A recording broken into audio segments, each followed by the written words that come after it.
Hello everyone, and day 9 na ng ating uninterrupted vacation, but we're still here at R1AA 2026 at ang larawan na yan ay nakapagpasa na kami ng result, and finally malaya na ho kami, malaya talaga makakapanood na rin kami ng basketball championship.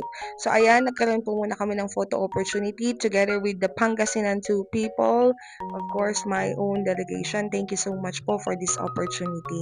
At after nga po ng awarding ceremony ay napagdesisyonan namin magkaibigan, mag-best friend na manood ng basketball. At ito yung unang basketball ata na nanood kami na magkasama. At grabe yung 8 seconds na kaba namin dito dahil napakatindi ng laban. Ayan, as in, sobrang lapit, sobrang dikit. Ewan ko na lang kung nag-tie pa to ay baka mag-extend pa ng another 5 minutes. But anyway, buti na lang hindi nagkaroon ng extension 5 minutes dahil hinold talaga ng mga taga-Pangasinan to yung bola para hindi na po siya maagaw ng iba. Sakit kaya nun, pag inagaw siya ng iba, Ada mom lovely. So, ayan, yung 8 seconds na natitira. Let's watch.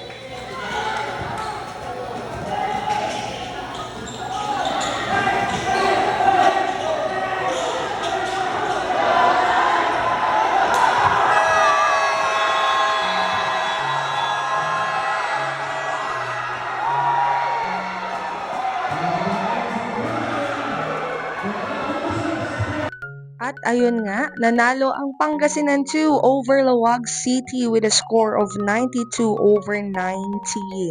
At congratulations sa inyo Pangasinan 2 team. At syempre, tuwang-tuwa din kami ng aking best friend. Nakaka-nervous din pala pag ganito.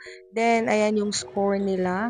O, kita nyo, 90/92. Buti na lang talaga. So, after nga nun ay nag-decide po kami ng aking best friend na panoorin ang sunset tulad ng nakagawian po namin nung kami ay mga dalaga. Ako ay dalaga pa.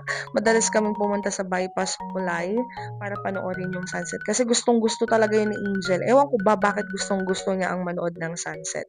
So, ayan, ang ganda, no? Paglubog ng araw. Parang ako lang, So, ayan, nandito na nga ho kami. And kinuha ko na lang yung opportunity para took ng video greeting para sa ating pinsan na si Yesha Faith Sarmiento. Dahil di pa ako nakakapag-submit ng video greetings ko dahil nga debut niya, hindi po tayo nakauwi.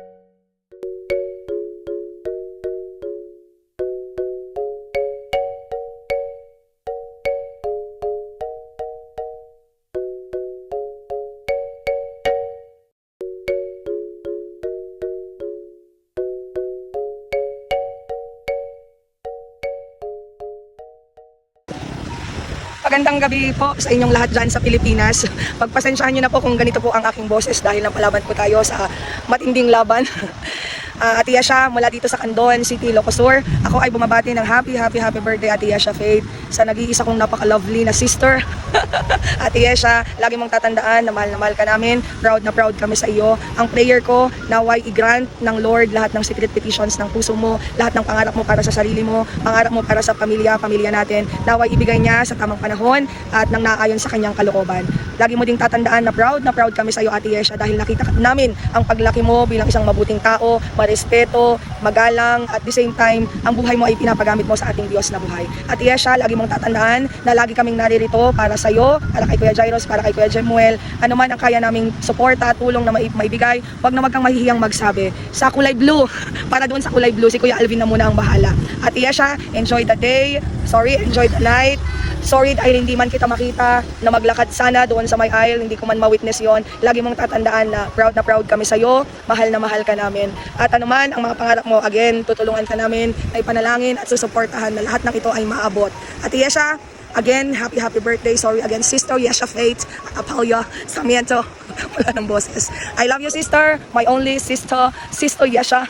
Enjoy! Alam po sa ating lahat.